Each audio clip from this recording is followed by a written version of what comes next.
झन् राम्रो बन्थ्यो है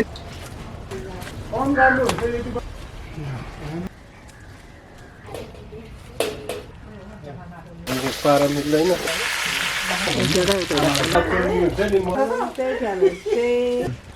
यस्तो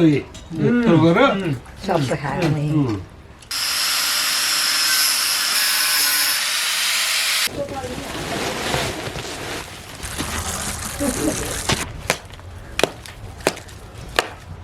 भाले काटी दसैँ अरे यहाँ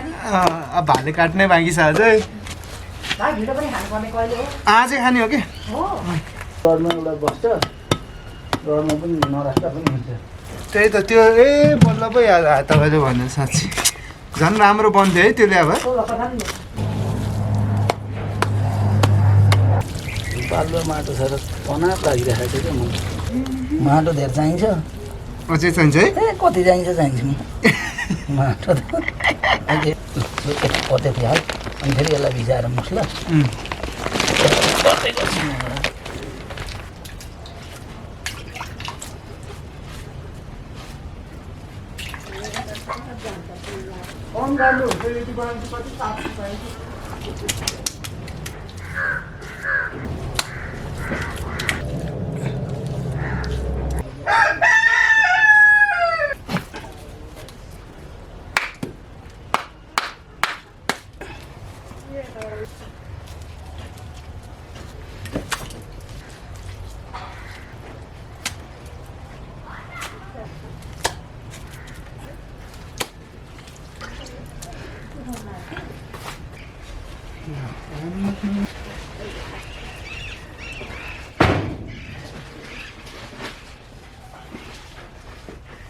भालेको आज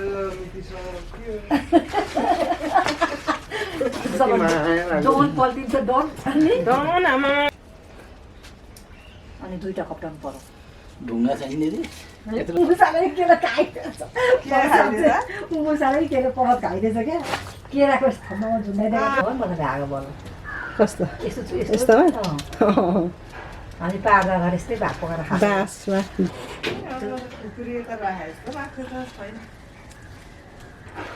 अलिकति ढिलो भन्नु पर्ने चाँडो सुनको मिलाउनु चाहिँ मलाई आउँछ क्या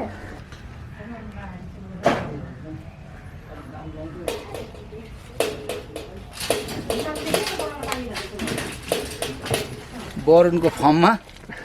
यो भालेको बध हुँदैछ आज एक वर्ष भालेको एक वर्ष यहाँ पनि ठुलो रहेछ मान्छे त उडी उडी चुप्पा हान्दो रहेछ झर्नु पर्छ कान्छ एकदम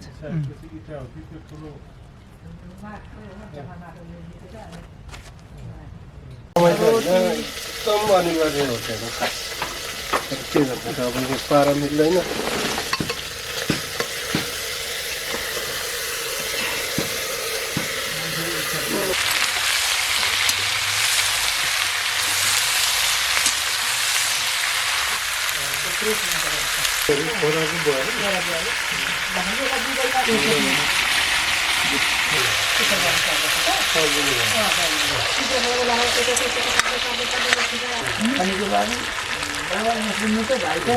कतै झोल हाल्ने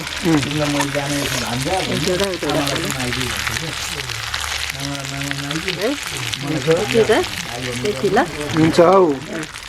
यो स्वादको मासुले खसीको मासुलाई जित्दैन त क्वाप्पै खाइदिनु दाजुको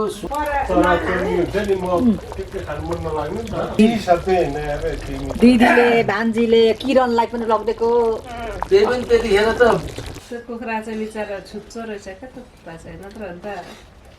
त्यही 3 वर्ष उफ्रिँदो नि त जादु उसलाई त जादु भन्थ्यो त्यो टाउको र खुट्टावालाले त्यही मोबाइल चलाउने सिपाल त हो चलाउन चाहिँ कति छिटो जानेको त्यो उसले घाँस परे हुन्थेन घाँस कति आज खानु पर्छ त्यही खानु त्यही मुन्टाहरू खायो अनि पछि कोसा लगाएपछि फेरि कोसा खायो नाउने बेस्टहरू खैखैका है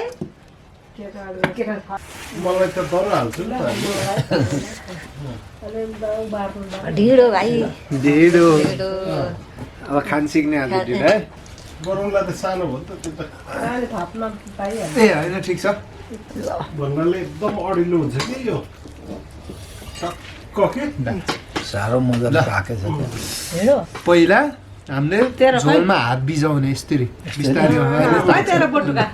हात बिजाउने मेरो यो झोल खाएको बटुका खाए हल्का आज मिल्छ भने एउटा कुट्टी कोल्टे पार्ने तेरो पठाइ खाएको यस्तो कोल्टे त्यो अचारसँग त्यो अचार र त्यो झोल यसो मिक्स गर्ने हाल्छु ट्रेनिङ दिन थाले हल्का दिने खतरा ट्याप दिएर यसो गर दिइहाल मिलिहाल्यो भुटुक्क अन्त कसरी अगायो त अनि बानी हुने गाह्रो स्याप स्याप दिइहाल्ने यही फ्लोमा दिइहाल्ने अब थाहा भयो ठ्याक्क चौबो त्यहाँ ठ्याक्क चौबो स्वाटै मिल्यो सबै आवाज नै आओस् क्या छ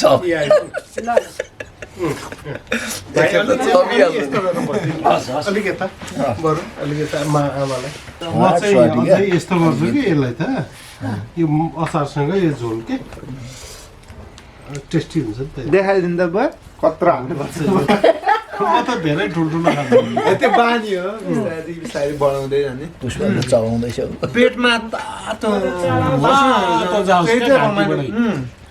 यस्तो यस्तो गरेर सबै खाएर नै सर्टसर्टी के यस्तो मेसो यस्तो पाउनु दालसँग खानु पाइयो भने जिन्दगीमा बाबा भाग्यो भने त्यो तान्छ खाने तर म दिदीले मिठो नुन खोर्सानी झोल बनाइदिन्थ्यो लसुन कुच्याएर झानेर नुन खोर्सानी पिस्यो त्यो झर्न पारेर पानी हालिदिने पानी मैले नि बनाइदिएको मिठो हुने त्यो झोल त्यस्तो मलाई चाहिँ दाल हुन्छ नि मासको दाना है दाल अनि चिप्लो चिप्लो हो त्यो त्यस्तो टमाटरको पाउनु त अचार कति कसँगै मिठो लाग्छ तर भारी बोकेको छ बिहानै यत्रो यत्रो डल्ला हालिदिने क्या यति यति चामल यत्रो कराईमा पानी बग बग बग बग उमाल्यो कोदोको पिठो यस्तो गर्दै हाल्दै यस्तो गर्दै हाल्दै खोले डल्ला म त 7वटा जति खाइदिन्थेँ होइन 7वटा 8वटा त्यस्तो त त्यो खाएर गएपछि त अनि गाउँको आमाले हामीहरूलाई पनि सानो खुवाएको अब त कोदोको हामी गाउँको खान्थ्यौँ नि त त्यस्तो तपाईँको कान्छो राजहरू पकाउने खोले कान्छो खान्थ्यो हाम्रो पनि अनि खाना आमा भनेर खोले डल्ला भन्थ्यो बनाइदिनु हुन्थ्यो गाउँको पिठोको बन्थ्यो यो फेरि गफ गरेर खाने चिजै होइन कि थपिदिउँ अलिकति थप ढेँडो खान कस्तो सानो डल्ला के चाहिँ गोल हो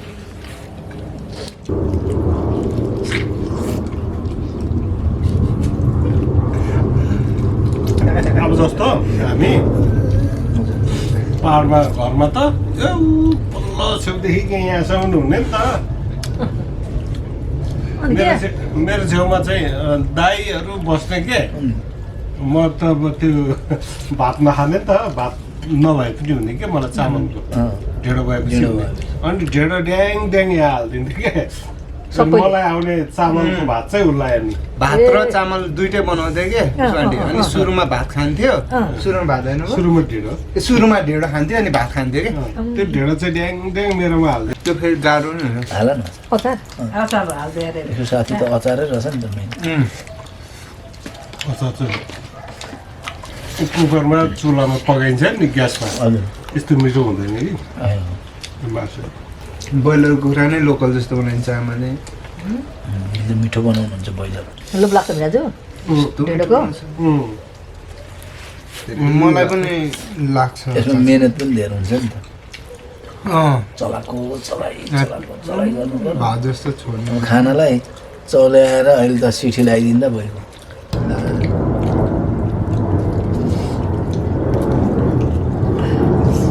अझै तैँले सोचेको भने एकदम लेखमा हो क्या त्यहाँ त त्यहाँको त पानी नै छुट्टै हो नि ढेँडो थप्नु पर्यो तँलाई थाहा छ म कस्तो ठाउँमा खाएको खाँदैछु त्यो घ्याचो भत्सेक गोर्खाको भत्सेक भन्ने ठाउँतिर म धेरै पार्टी कामको लागि हिँड्थेँ क्या त्यो बेलामा एक दिन त त्यहाँ गएको त्यो गुरुङहरूले त यस्तो सम्मान गर्न खोज्यो हामीलाई अनि त्यसपछि त भग भग भग भग भग पानी उमालिराखेको थियो कहाँ भैँसी काटिराखेको रहेछ कि उता कता त्यहाँबाट एक दुई ढाबी भैँसी मासु गोरु। ल्यायो क्या यति भैँसी चाहिँ मासु के यत्रो पिस भएको ल्याएर त एकैचोटि यार त्यो कराईमा यत्रो कराईमा पानी उम्लिरहेको छ पुरा हिउँ परिरहेको छ उतातिर है चिसो न चिसो त्यो ल्याएर हालिदियो कराईमा राम कसरी खाने होला अब यो मरिने भइयो भनेको अनि ल्याएर हालिदियो पछि त्यो तन्द्रा तुन्द्रो भएको मासुहरू यस्तो गर्दै निकालेको छ छुरीले काट्दै त्यो भक भक भक भक उम्लेको पानीमा त्यसपछि नुन हाल्यो अनि त्यसपछि यत्रो त्यो लसुन यति के ट्याङ खैकीमा बोक्राईसँग कुटेको छ त्यो बोक्राको यत्रो यत्रो गाँठा चाहिँ फालेको छ त्यो सबै बोक्राईसँग ज्याम ज्याम कुटेको चाहिँ यति हाल्यो लसुन त्यसपछि खै के हाल्यो के हाल्यो होइन त्यही पानीमा के त्यही काँचो मासु हाल्यो त्यही पानीमा सबै चिज हाल्यो त्यसपछि छप्प छोपिदियो होइन चामल भन्छ नि त्यो पानी बिनाको धान राम्रो दर्रो नदर्रो कस्तो खालको त्यत्रो यत्रो ढिक्का